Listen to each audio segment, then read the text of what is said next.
Hey, just wanted to quickly jump in here. I know it's been a long time since I have jumped in here, but I wanted to talk about these monthly viewers. This is kind of a metric that is happening on Pinterest, and to talk about, whether or not this metric is a real metric. Is it something to pay attention to? Should you be tracking it, or is this a vanity metric?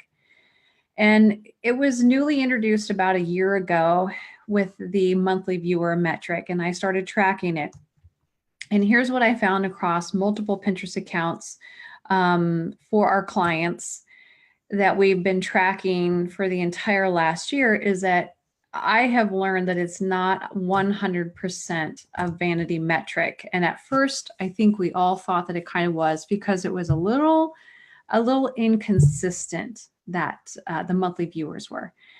But you know what? After a while, that's kind of common and normal when you have a new algorithm or something new in place, but then it will begin to settle.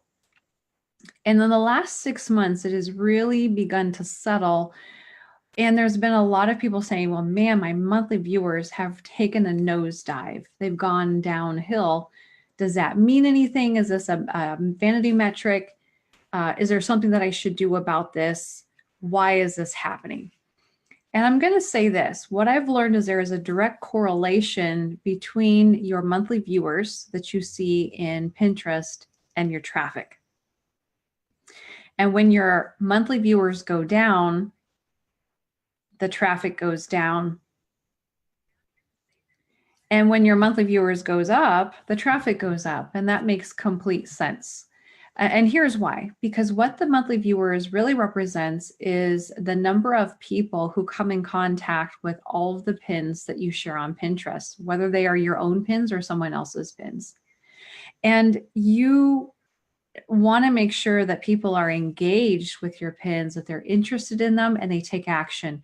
And that action would be that they save the pin into one of their boards for them to look at later or interact with later, or they click through and they go to the website, the product page that the pin is leading to.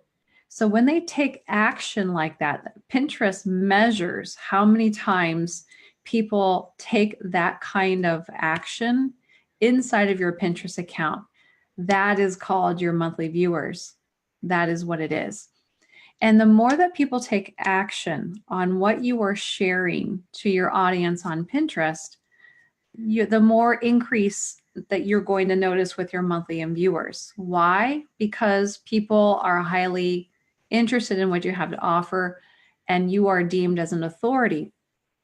What you are sharing is some of the best. And so therefore, Pinterest wants to show that out more.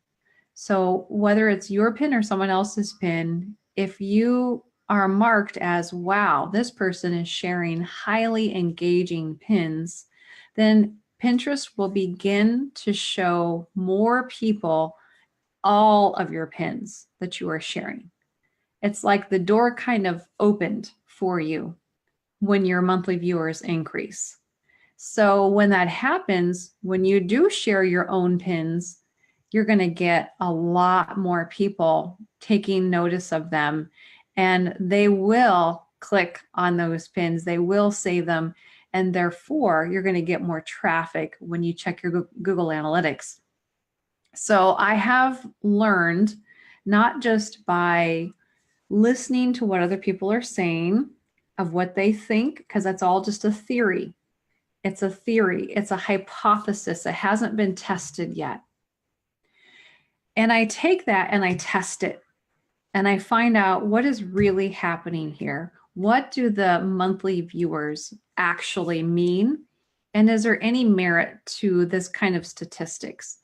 Well, there is merit to it, because when you start tracking everything month by month, and you see there's a big increase on your monthly viewers, and then you look across all of your other statistics that you're tracking, and you see a big increase coming in with your traffic from Pinterest directly into your Google Analytics, then you know that there's a correlation there.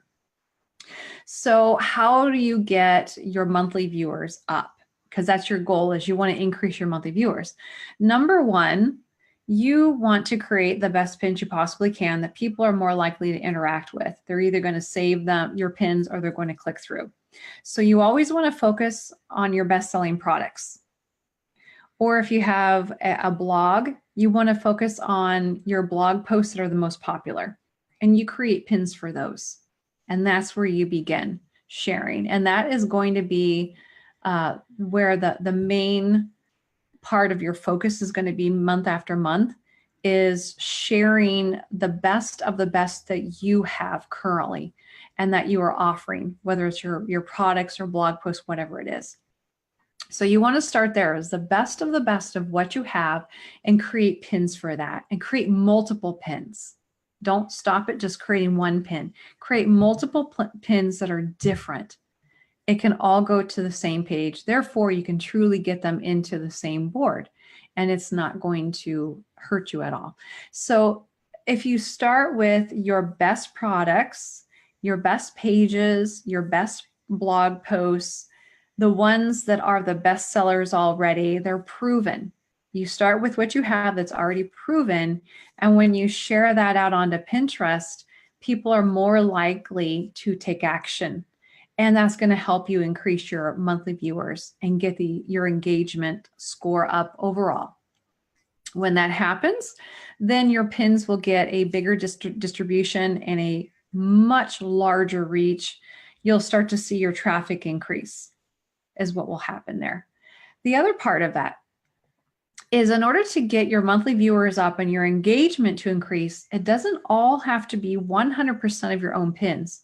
If we lived in a perfect world, we would have 100% engagement on everything that we do, that people just love everything. But that's not it. You know, we're all made to have different interests, different things that we like, and some things that we don't like. So what you want to do is make sure that you are targeting with your keywords the right kind of people who are interested in what you have to offer. That's why keywords are so important on Pinterest. Target that audience. And when you do that, you're going to be found by the right people on Pinterest who will actually take action. They'll say, "Woo, I love that." And they will save it, and they will click through to go to your store or your website. Okay. So share your best, always start with your best-selling products. Create multiple pins, pin that out onto Pinterest. That's going to help your monthly viewers go up and increase your engagement. The next part about that is you need to share other people's content too. Share their pins, but don't just share any pin that you find randomly. Check the link behind it. Make sure that it is actually going to the place that it should go to. So in other words, there's a lot of pins, when they start doing well, they can get stolen on Pinterest. So what I do with my own clients is, once we really start getting the ball rolling, I will begin to see people stealing those pins.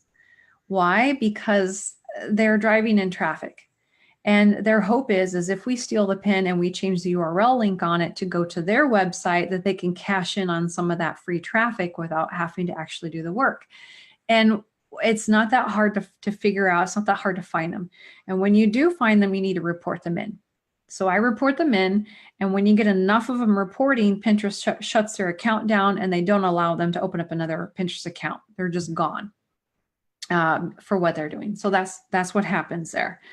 Now, when you are sharing other people's pins, you want to make sure to check the link there to make sure that it is going to the right place, that someone didn't actually steal that pin, because that's considered spam, and you don't want that to be equated with your account.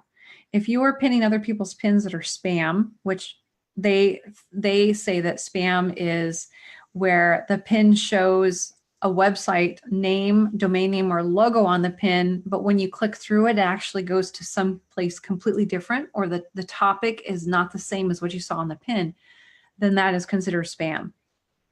So that's what you don't want to save into your boards, because that's going to lower down your engagement.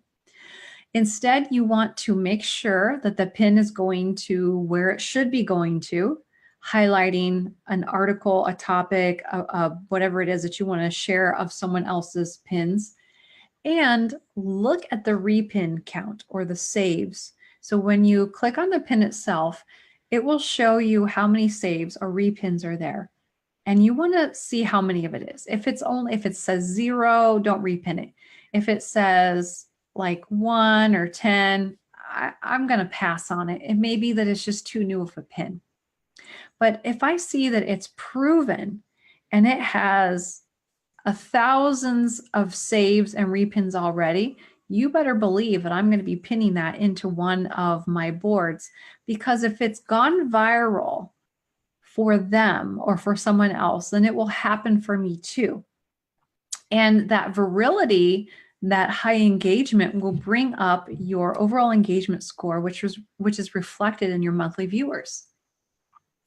And when that comes up, then you'll start noticing your traffic to increase, because Pinterest, the search engine, took notice and they start sharing all of your pins, whether it's someone else's or your own. It starts sharing everything that you have out to a bigger audience, to more people. So that's how you get in good standing with the Pinterest search engine, is that you make sure that you are pinning what your audience wants and that it's the best of the best. That's called curating. And that is what you're doing on Pinterest, is you're curating the best stuff. So look for the engagement on a pin before you decide to save it or repin it into one of your own boards. That's going to help your monthly viewers. If you have stopped completely saving anyone else's pins and you've been focusing on just pinning your pins 100% of the time, chances are your monthly viewers is going down, because it's impossible for any one person to have pins going viral 100% of the time. It just does not happen. There is changes of seasons. There is an influx of changes of Pinterest users that are actually active on Pinterest at any one time. So instead, what you do is you share other people's really great stuff that is trending in the moment, that is doing very well. And when you share that out to your audience, they're going to appreciate it and they're going to take action. They're going to save it for later. They're going to click through. And whenever they take that action, your engagement score goes up and your monthly viewers goes up. So the monthly viewer statistic is not 100% something that is a vanity metric. It is something that you need to pay attention to. And you don't have to have a lot of followers in order to have a really high monthly viewer score. So as an example of this, with one of our clients, they had less than 100 followers on Pinterest, less than 100 followers. We were able to get their monthly viewers up to 1.3 million per month. And when I look on Pinterest, if you go to the profiles and you look at the monthly viewers, not too many people actually have 1 million viewers. And they may have 15,000 followers. And I look at that and I think that's great that you have 15,000 followers, but what is going on here? Why is your monthly viewers less than 1 million when I know that I can get at least 1 million monthly viewers with less than 100 followers?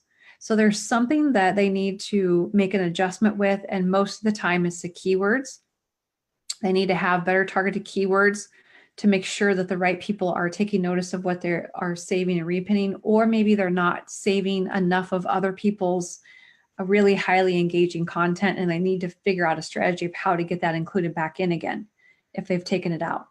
So there's lots of different little pieces of that, but it is something where it's telling me, wow, that's great that you've got 15,000 followers, but you could be doing so much better, because your followers is a very, very small percentage of who actually sees all of your pins on Pinterest. And in order for you to really dial in the search engine, you've got to use excellent keywords that people are actually searching for on Pinterest. Find those keywords right on Pinterest itself and use that in your pin description. Use it on your pins, the pin title, the text overlay right on your pins.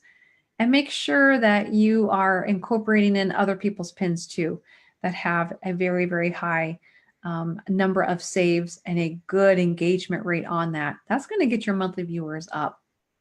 So if you have a lot of followers and less than 1 million monthly viewers, you need to make some adjustments very quickly, because the pins of your own that you are saving onto Pinterest is not being seen by very many people. Most of the people seeing it as your followers, which your followers hopefully are the right kind of followers. They're actually following you because they're interested in what you have to offer. They're not doing it just for the sake of following you, but they really are interested in seeing your pins and they want to take action. So when I see that there is a high number of followers, but a very low amount of monthly viewers, that difference in there is telling me that they don't have the right kind of followers. Those followers are not highly targeted to where they are people who are active on Pinterest and they are saving and clicking on your pins on a regular basis. Because if they were engaging with your pins, the monthly viewers would be up much higher. They would be going up a lot higher than what they are currently. So being able to tell people, I've got 15,000 followers, look at me, look at how great I'm doing.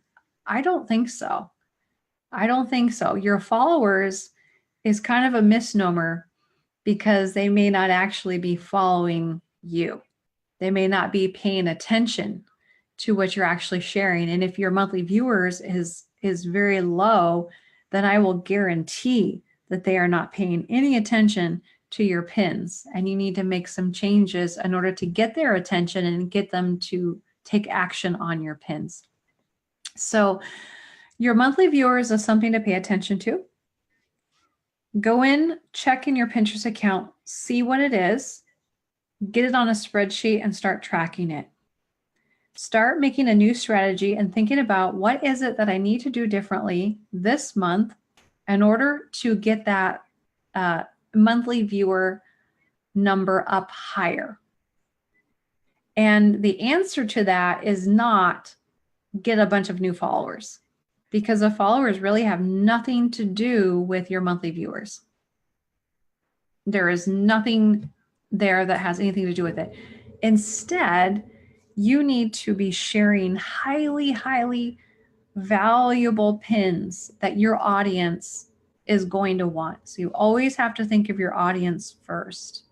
And that would be your own, your best sellers, and other people's viral pins, other people's pins that are very highly engaging already. And you can check the metric on that pin before you save it into your own account. So I hope that helps you. But the truth is that there is some merit to your monthly viewers. It's something to pay attention to. It's not all completely a vanity metric. And you're going to see a correlation between the traffic that comes into your store or the traffic that comes into your website and your monthly viewers. And it does make complete sense to me now, because when people are saving and clicking, you really want to get them to click through your pins at some point. You want to get them to click through, whether it's now or later. When they take that action, your monthly viewers goes up. And one of those actions is clicking through your pin to go to your store. Therefore, your traffic goes up too. So pay attention to your monthly viewers, try and get that up and see if it is helping your traffic to increase as well. Simply because Pinterest is showing your pins now to more people than what they were before. All right, hope this helps you and have a good rest of your evening.